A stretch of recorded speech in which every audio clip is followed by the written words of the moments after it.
Hello, everyone, and welcome back to another video. My name is Nicholas Pythagoras, and I just want to say, first of all, I've wanted to upload this video for the past 2 weeks, but life has just been so hectic, and I've been literally so tired for the past 2 weeks. So, I've been busy, researching more things that you guys I know would find interesting. And personally, for me, I guess the good news is that I have a lot of videos planned for you guys that I know you guys will find interesting. But the bad news is that, on my personal schedule, I'm behind on 2 weeks, and I just got to get this video out. So it's better now or never. Pretty much it's better now rather than never. But anyways, I want to just jump straight into the video and talk about towers. And I'm going to bring up two towers today. It's going to be the Tower of Babel from biblical mythology, and the Empire State Building. And sort of for the same reason, but seen in two different perspectives. And I'll explain that in a minute. But basically, we can see the tower symbolically as a representation of man's hubris, of a civilization's pride. Basically, when a tower is erected, it says that it pretty much says you cannot contain man's will. Man is going to break free from it, and it's going to rise above into the heavens. And echoing themes from my previous video of breaking the two-dimensional plane, the three-dimensional space into 4D.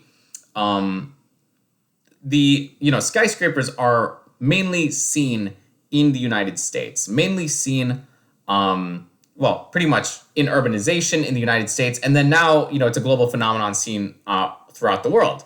But going back to my idea that towers are an outer manifestation of a civilization's pride, of a civilization's hubris. And the most skyscrapers are found in the United States, and now, man is going into outer space, literally. And so this is a symbolic representation of you cannot contain man's will. Man will rise above into the heavens.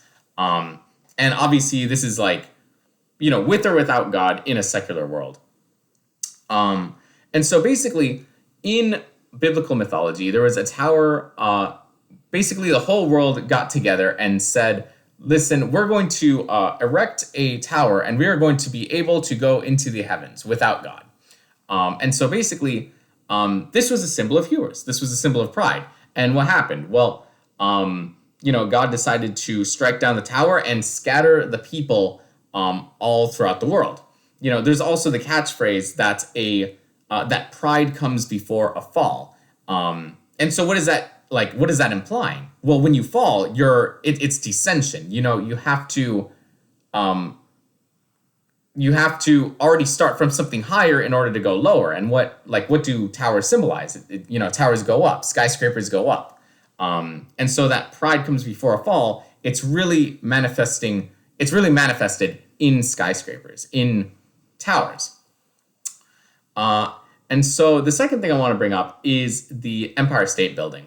And I'm going to bring up a more materialistic argument in order to appeal to my more materialistic fans. And this is in the realm of economics. So there's this Austrian economist, and Austrian meaning in the sense of the school of thought of economics, not that he's actually from the country of Austria, but there's an Austrian economist called Mark Thornton. And he's from the Mises Institute. And if you haven't seen it, they put out some really fantastic economic work.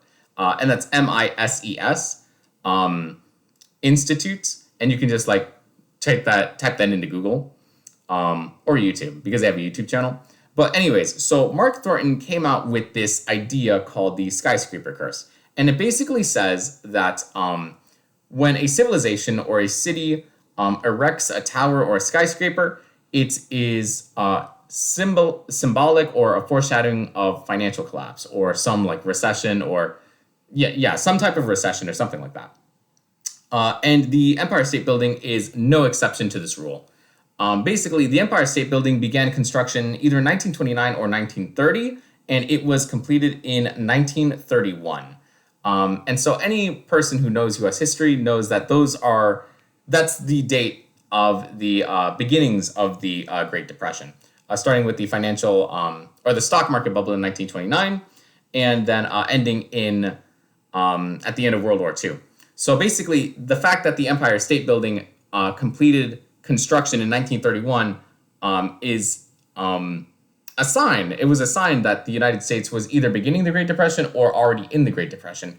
And the Great Depression so far has been the worst financial collapse, devastation of the United States in the country's history.